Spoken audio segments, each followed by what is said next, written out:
Breaking news is unfolding right now, as Donald Trump's latest move has sent shockwaves through Washington, catching officials, lawmakers, and insiders completely off guard. There was no gradual buildup, no coordinated leaks, and no advance warning that something this significant was about to happen. Instead, the move landed suddenly, forcing the entire political establishment into immediate reaction mode. Within moments, phones lit up across Capitol Hill, emergency meetings were called, and senior aides rushed to understand what this meant and how fast the consequences could spread. Veteran observers say the speed of this moment is what makes it so destabilizing. Washington is designed to move slowly, to prepare statements, to control narratives. This time, none of that applied. Trump moved first, and now everyone else is scrambling to respond. Sources inside multiple offices describe confusion mixed with urgency, as teams reassess strategies that were finalized just hours earlier. What makes this move especially powerful is the timing. It arrives at a moment when political tensions are already high,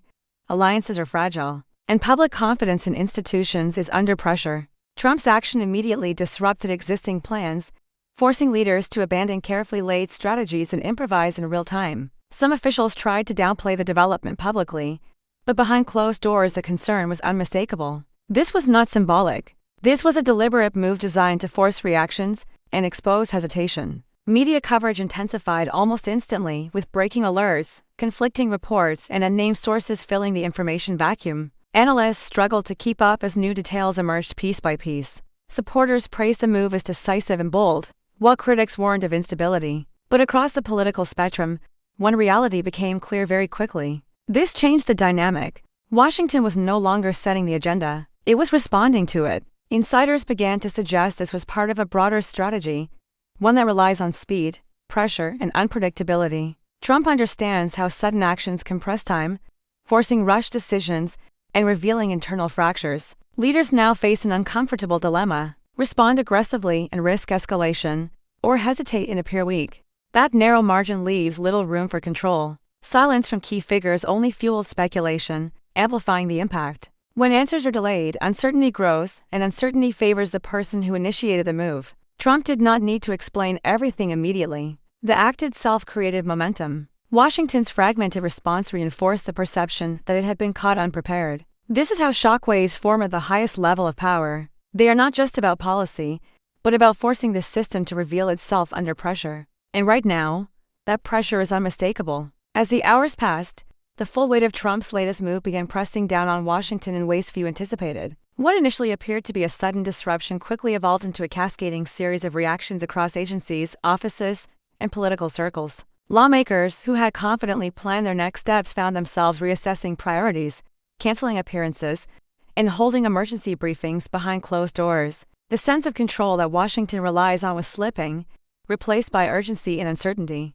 Staffers described a tense atmosphere where every phone call felt consequential and every incoming message carried the possibility of escalation. The move forced officials to confront an uncomfortable reality. They were reacting, not leading. This reversal unsettled seasoned operators, who are accustomed to shaping outcomes quietly and deliberately. Trump's action compressed time, turning days of planning into minutes of decision-making. In this environment, hesitation became a liability. The media cycle intensified, amplifying every rumor and partial confirmation.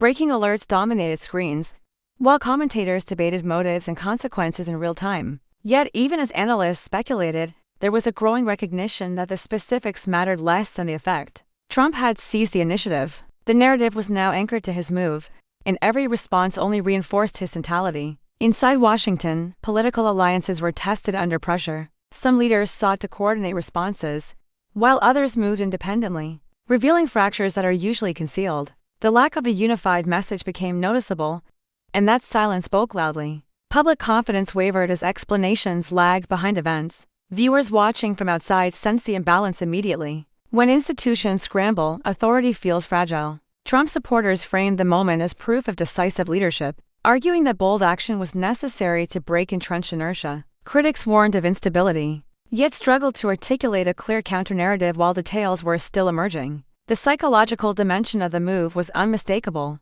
By acting without warning, Trump forced his opponents into defensive positions, requiring them to justify reactions rather than shape outcomes. This dynamic played out repeatedly as officials issued cautious statements, careful not to escalate while also avoiding the appearance of weakness. Each carefully worded response was parsed for hidden meaning, each pause interpreted as uncertainty. The pressure extended beyond Capitol Hill. State leaders, donors, advocacy groups, and international observers began recalibrating expectations. Decisions once considered distant suddenly felt imminent.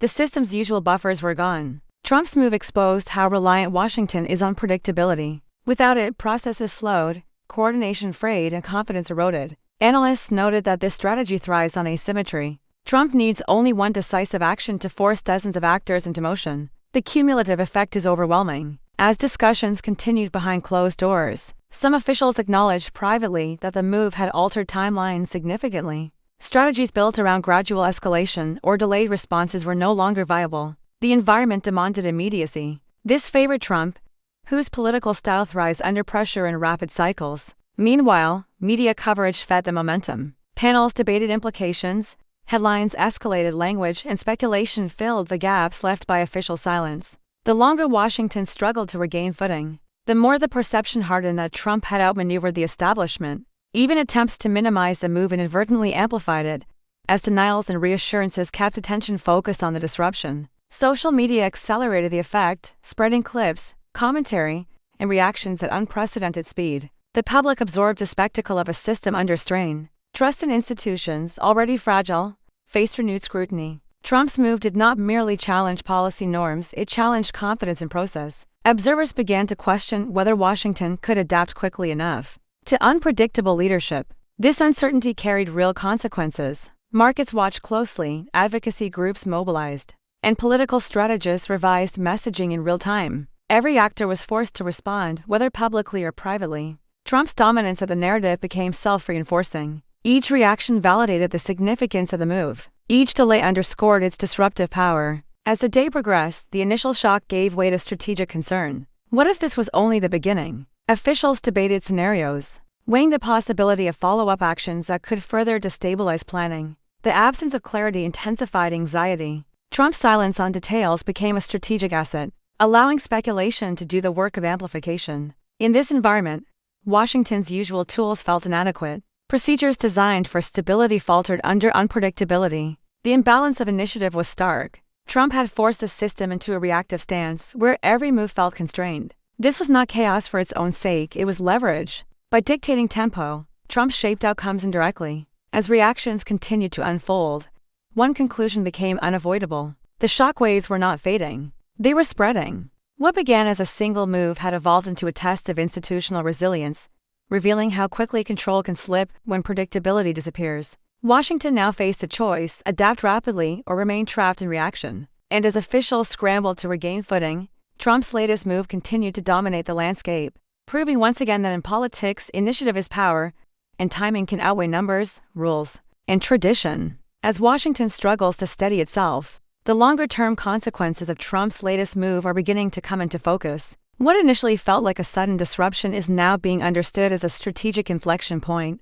one that forces institutions to operate outside their comfort zone. Behind closed doors, senior officials are no longer asking whether the move was significant, but how deeply it will reshape the political environment. Conversations have shifted from immediate reaction to damage control and future positioning. The realization has set in that this moment will influence decisions far beyond the current news cycle. Trump's action has altered expectations, accelerated timelines, and changed how power is perceived. The psychological impact continues to grow. Officials accustomed to shaping narratives are now reacting to one, and that reversal has consequences. Each public statement is cautious, measured, and often delayed, reinforcing the perception that control has slipped. Silence, intended to buy time, instead amplifies uncertainty. Observers sense hesitation, and hesitation invites speculation. Trump supporters interpret this as dominance, proof that he can still command attention and force engagement on his terms. Critics, meanwhile, are trapped between warning of risk and avoiding escalation, a balance that becomes harder to maintain as pressure mounts. The media environment intensifies the effect. Every new development, no matter how small, is treated as a potential escalation. Commentary fills the gaps and analysis multiplies. The story becomes self-sustaining, driven as much by reaction as by action. Trump's move has achieved something rare. It has race-centered the political conversation around him, pulling focus away from competing narratives. This concentration of attention is a form of power, one that shapes perception even before outcomes are clear. State leaders and party strategists are now recalibrating plans, aware that assumptions made weeks ago may no longer hold. The unpredictability introduced by this move forces flexibility, and flexibility favors those comfortable with rapid change. Trump thrives in this environment. He understands that uncertainty pressures opponents into mistakes, while momentum rewards decisiveness. As days pass, the institutional response reveals deeper vulnerabilities. Coordination proves difficult, messaging remains fragmented, and internal divisions surface. What was once a controlled system now feels strained. This does not mean collapse, but it does mean exposure. The public watches closely, reading between the lines of official statements. Confidence, once eroded, is hard to restore. Trump's move did not need to dismantle structures, it only needed to test them. That test is ongoing. The long-term implications extend beyond policy or procedure. They shape how future actions will be interpreted. Every move by Washington will now be measured against this moment.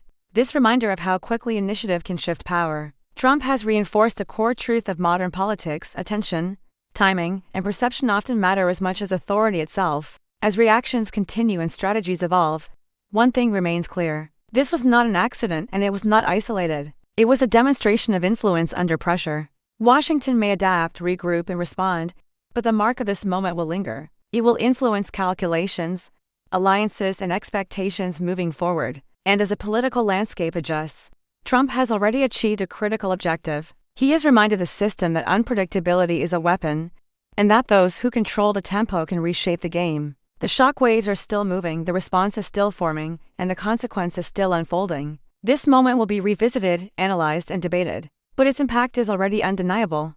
Trump's latest move has not only disrupted Washington, it has redefined the terms of engagement, forcing everyone else to play catch-up in a landscape he has once again reshaped.